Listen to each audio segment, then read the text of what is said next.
All right, guys. Well, I think I'm going to go ahead and get started. I don't think anyone else is attempting to join us. So we have a small group today. So that means that rather than this being very like me talking at you the whole time, we can make it more of a conversation. And if you guys have any questions throughout the whole thing, you can ask me whenever you want to. You can type it in the chat, or you can unmute your sound and you can just ask me the question. And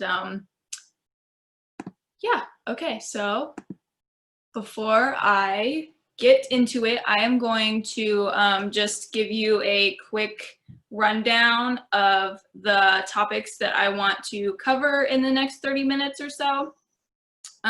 So I want to start by talking a little bit about what is a watershed and why it is important for people and for fish. Before I get started also, I just wanted to introduce myself. I'm Kylie. I'm an AmeriCorps member with Rural Action, and over the next couple of Saturdays, we're going to be doing a once a week video about how to go fishing. Basically, it's called our Passport to Fishing series, and this is the first one, and there's going to be 3 more, and then if you watch all the videos you get to win a free fishing pole. So yeah, that's really exciting. All right, so now I'll actually get started. So before we get into it, I mentioned that we're going to talk a little bit about watersheds and why they're important. We're going to talk about water pollution, and we're going to talk a little bit about fish habitat and what fish need to survive. And then after that, I'm going to tell you guys a little bit about, so you go fishing and you catch a fish. I'm going to tell you guys how to handle a fish and how to take it off a hook and release it back into the water. All right, does that sound good? Let's get started. So, what is a watershed? A watershed is an area of land that drains to a specific body of water, like the Hocking River. So I am going to show you guys a quick little map of some watersheds, and then I'm going to see if I can help you all locate where you live in these watersheds. Can you guys see my screen?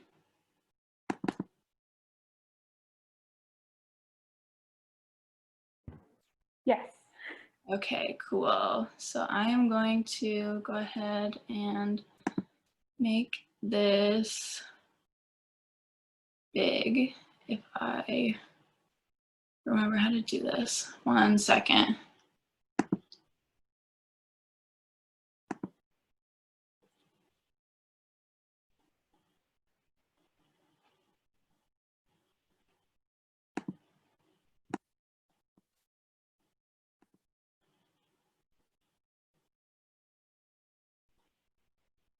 Okay, so can you guys see this map big now? All right, so this is a map of the watersheds that are in the state of Ohio, and I am currently in Athens where I live, so that means I am right here in the Hocking River watershed. So if you guys live in Athens or any of the little surrounding towns in Athens, Chauncey, Gloucester, the Plains, you also live in the Hocking River watershed. And all of these other ones are also watersheds in Ohio. And our watershed right here, the Hocking River watershed, it drains all the way into the Ohio River. So water in the stream that's in our backyard maybe is going to eventually make it to the Hocking River, and then it's going to make it all the way to the Ohio River. So that is a really long way.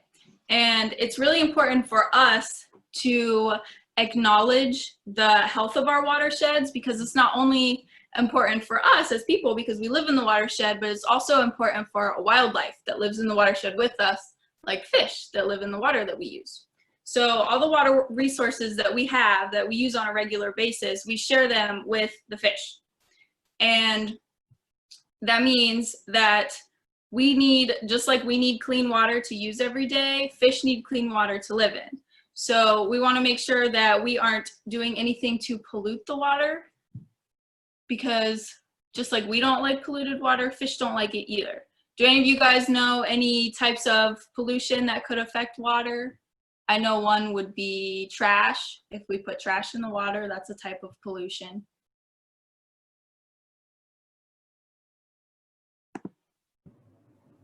Acid mine drainage. Yes, that's a great one. That's one that we have a lot here in Ohio, Southeast Ohio. So I also have a picture of acid mine drainage that I want to show you all. Do any of you guys recognize this? Have you guys ever seen a stream that looks like this anywhere where you live? It's pretty common. I know I've seen them a lot.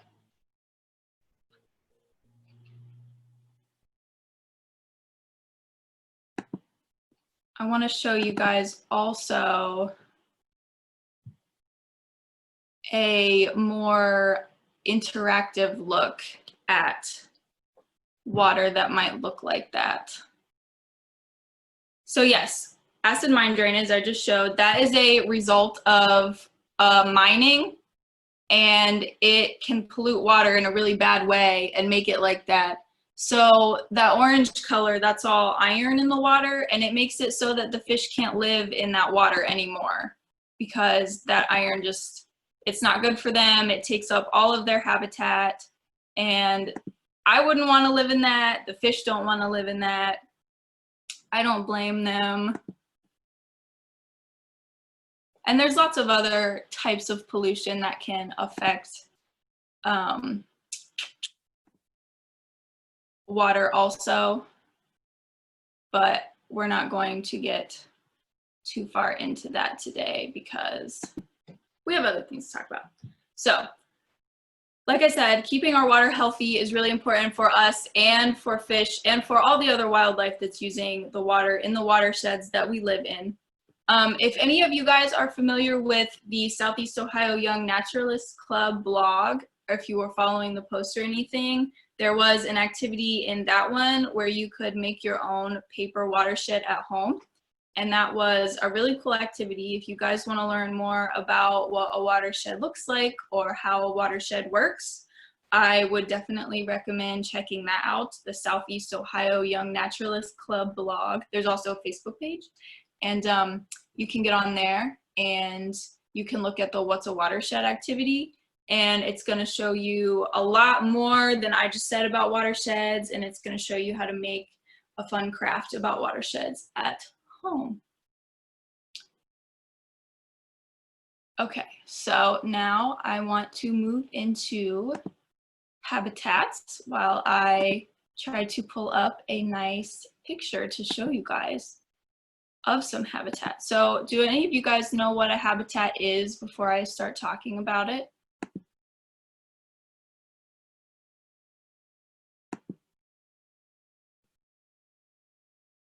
It's okay if you don't, because I'm going to tell you.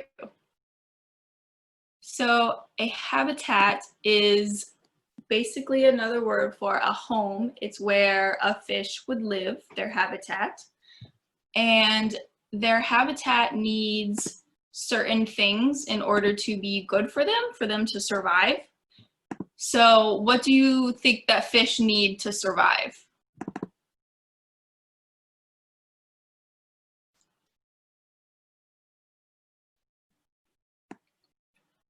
Food. Yes, absolutely. We all need food to survive. And here in this picture that I'm sharing with you guys, that's doing a little circle right now, this photo has some habitat that I want to touch on. So one thing that I'm seeing in the stream and around the stream that would make for good habitat for fish is the rocks. There's rocks in the stream, and fish like to find something in the stream to hide under so that they can maybe make a nest or so they can hide from predators. And rocks are something really good that they use for that. And they also use tree roots in the stream. So you can see there's lots of trees around this stream. And when the trees grow along the edges of the stream, their roots make nice little houses that the fish can live in. And they also work like rocks. They're a place where they can make a nest, or they can hide, or they can just get some shade. And so that's food and shelter. One other thing that all of us need to survive and that habitats need to have in order to be a habitat is water. And we need water, but fish also really need water because they live in it. Oh, I'm scrolling the wrong way. So this is pointing at the sky rather than the water, but we're gonna let it do its little spinny thing. But I think all of us knew that fish need water to survive. Fish live in the water, fish breathe in the water, fish don't like to leave the water. And just like everything else in the world, we need water to live, and fish really need water to live. And that's also a really big reason why we want to keep our water resources really healthy and clean, because the fish live right in that water. And they don't just use it like we do on a day-to-day basis. They live right in there all the time. So they really like nice, clean water to live in and to make their home. Okay, so now, since this 360 picture is moving a little slow, you guys just get to look at me talk for a little while longer. So I want to, now that I've touched on habitat, I want to start talking a little bit more about fish themselves and what you're gonna do if you go catch a fish. So I'm gonna use my buddy here, Frank, to help me on this part. He's really excited to be here with you guys today too. And he has been very helpful with me learning this stuff. And he's excited to show you all the tips and tricks that I've got ready. So fish have lots of built-in ways to help keep themselves alive and keep themselves safe. So fish breathe water through their gills. They breathe air through their gills in the water. They use these so that they can breathe underwater. And fish have their fins so they can swim around with fins. Fish have a very good sense of smell, even though they're underwater. They smell really well. And they also have this fun layer of slime that covers their whole body that keeps them safe and keeps them nice and slippery. And fish also have a really good sense of movement with a line along the side of them. Now you can't see it very well on Frank, but you see it really well on like fish that you're gonna catch in a stream or a pond. They have a line down their sides and they feel movement in the water through that. So it's pretty cool. And fish also have built-in ways that are gonna help them protect themselves from predators. And that includes most fish having a spine in their dorsal fin right here that if you touch it, it's really sharp and it's gonna poke you. And they also, not Frank, but catfish also will have a spine on their pectoral fins that can poke you too. So you gotta be extra careful with catfish, even though Frank's not a catfish. You gotta be extra careful with those because they have 2 extra spines that can poke you. So I'm gonna teach you guys a little bit on how to properly handle a fish and hold a fish so that you don't hurt the fish and so that you don't hurt yourself. Because you wanna keep yourself safe, but you also wanna keep the fish safe because we wanna be really respectful to our wildlife, including fish that we catch when we go fishing. So let's say you go fishing and you catch a fish. So what do you do now? Are you going to like reel it in and drag it up the stream bank and let it flop all over the place? No, we're not going to do that. That's really bad. We want to be really gentle with the fish that we catch, and we want to know how to handle them properly so that no harm comes to us or the fish. So when you catch a fish and you've got it on your hook and you're reeling it in, and you want to, let's say you're going to release that fish without even taking it out of the water. So what you're going to do is, I've got my trusty fishing pole here. You're going to take your fishing pole and you're going to hold it up. You're not going to be like flinging it around and stuff. And what you're going to do is you're going to follow your fishing line all the way down to wherever your hook is. And you're going to take your hook and you're going to turn it upside down. So if you've got a hook that doesn't have a barb on it, that's gonna, when you turn the hook upside down, your fish isn't gonna turn upside down. So it's gonna come right out of your fish, and your fish is gonna be released and it can swim away back into the water, and you can go on to catching your next fish. But let's say maybe it didn't work, the hook didn't come out, or you're using a hook that's got a barb on it and you need a little more effort to get that hook out of the fish's mouth. You're going to, like I said, you're gonna reel up your fish. You're not gonna let them flop all over the place. And you're going to, my fishing pole's trying to fall over on me. You're going to, I'm going to show you how to properly hold your fish. So like I said, when you're going to pick up your fish, fish have that spine on their dorsal fin. So what you want to do is, when you're going to pick up your fish, you want to first make sure your hands are wet, because you never want to touch aquatic animals with dry hands, because that's bad for their slime. Remember when I said that fish have a layer of slime? You're not going to want to mess up that slime. So get your hands wet. So once you get your hands wet in the water, you're going to brush down that dorsal fin like you're going to pet the fish, because that's going to keep that spine down and it's not going to poke you, and it's going to help you hold the fish right here so that you won't drop him. You're not going to squeeze him, because you want to be gentle with your fish, but you're going to hold him tight enough that you don't drop him. And you're going to hold that spine down so he can't poke you with it. So once you've done that, you can grab him with the other hand too.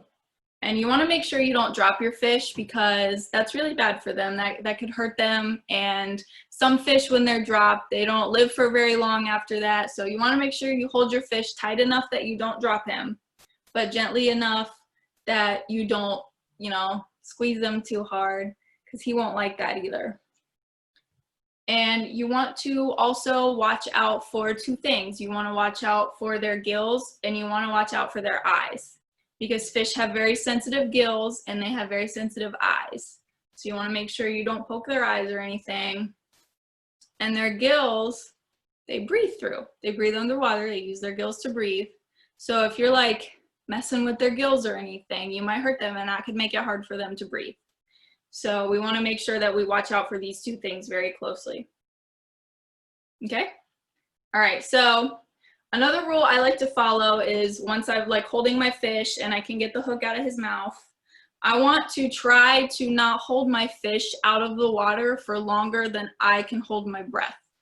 Because I was just mentioning how fish breathe underwater with their gills. That means they don't breathe in the air outside of the water. So when you're holding them outside of the water, maybe hold your breath for a little while, and once it gets really hard for you to hold your breath, it's probably time for you to get that fish back in the water, because he's probably getting a little winded trying to hold his breath outside the water. Okay, so this fish I've released, put him back in the water. Okay, so scenario 3. You got your fish and you couldn't get the hook out, and now you're holding him, and you notice that maybe he swallowed the hook.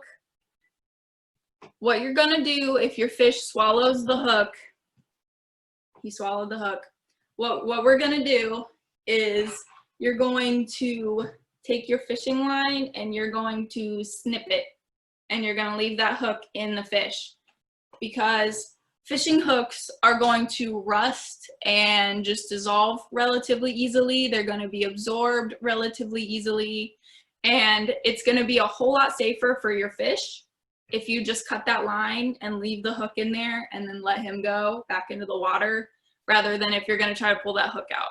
Because if you try to pull the hook out, you could hurt something inside there and he might not live for very long after that. So if your fish swallows a hook, cut your line, let it go. He'll probably be just fine after that. Does anybody have any questions so far? I know I'm covering lots of stuff today.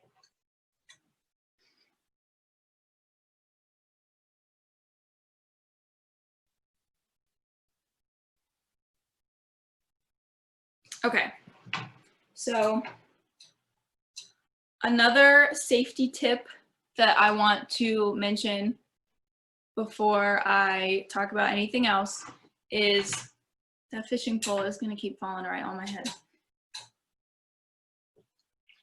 So if you're holding your fish and you want to take a picture with your fish, you know, show everybody the cool fish that you caught, it's usually not very safe to stick your fingers in the fish's mouth, because almost all fish have teeth and they can cut you. So when you're like holding your fish, do what I said, you know, hold him so he doesn't fall out of your hands. Make sure your hands are wet. But it's probably not going to be a good idea to hold him like this, because his teeth can cut you. And holding fish like this is also just very uncomfortable for them. It's weird for their spine. You know, fish are different creatures than we are. I don't think anyone would want anyone else holding them up by their mouth like this. So this is not a great way to hold your fish. And it's also not very safe for you, since he could cut your fingers with his teeth. So we're going to stick with this way of holding our fish, because this is safer and it's also much more comfortable and gentle for the fish, so that then you can release him back into the water and he can go live out his fish life. Also, if you guys are going to go fishing to catch a fish so that you can take it home and eat it for dinner, that is fine. Everybody loves eating some fish that they caught. But we're also going to treat the fish that we catch to eat with lots of respect. We're still going to be very nice to those fish, even though we're going to go have them for dinner, because we want to treat all our wildlife with lots of respect and be really nice to them. Okay, so I went over what a watershed was, a little bit about what pollution is, and I talked about habitat, even though the 360 picture wasn't working very well. That's okay, because if you guys can remember rocks, tree roots, in streams or in ponds, docks, fish like to live under docks. They like places for shade and places where they can hide. That makes good habitat for them. And we touched on how to hold your fish. Thank you, Frank, for showing everybody how we do that, and how we do that in a safe way for you and a safe way for the fish. And I hope that you guys learned a little bit about how to unhook your fish safely and effectively, so that we don't have a problem with unhooking fish and throwing fish back and then catching more fish. So now I just want to open this up for any questions. If there's any questions you guys have, or if you guys want to tell me one thing you're gonna remember from this video, or if you have any questions about the next few weeks' videos, I can answer those right now. So yeah, if you guys have anything you want to ask me, you can go ahead and do that.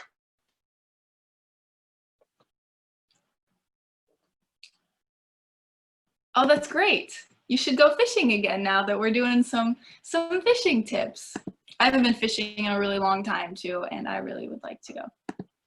Are all fish safe to eat? That's a really good question. Hunter asked, are all fish safe to eat? That is actually, it depends on where you are. So if you're going fishing in like Dow Lake, then most of the fish you catch are gonna be fine to eat. But if you're going fishing in like the Ohio River, there's lots of rules about which fish you can eat or not. So what I would tell you to do is to get on the ODNR website or just Google what Ohio fish are safe to eat, and they're gonna bring up like all the fish that you're allowed to eat and like fish that there are limits on. So some fish have a limit of like you can only eat one.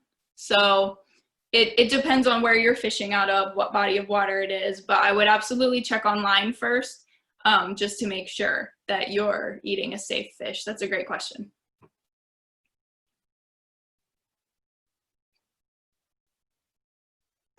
I know I really like to eat bluegill. And they are safe to eat.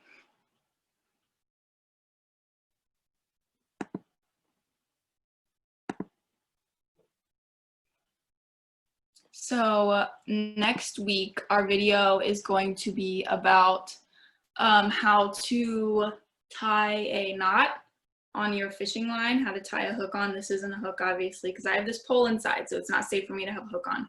But we're gonna talk about how to tie a knot and how to rig up your fishing pole, like how to put a sinker on, how to put a bobber on. And we're gonna learn knot tying to tie your knots for all of those fun things that you're going to put on your fishing line. And then the ones after that, it's a surprise. And it's gonna be at the same time next Saturday at 1 o'clock. And you guys will get to listen to someone else talk next week, one of my coworkers, so you don't have to watch me every single weekend. Okay, well, if you guys don't have any other questions, I just want to say thank you for tuning in to this first video of the series. I hope that I didn't have any technical difficulties, so I hope that nobody else does in the next few weeks, and I hope that you guys will get a chance to watch the next few videos and then get a free fishing pole, which I will talk about later in the next couple of weeks too. All right, thank you all so much. Have a good weekend.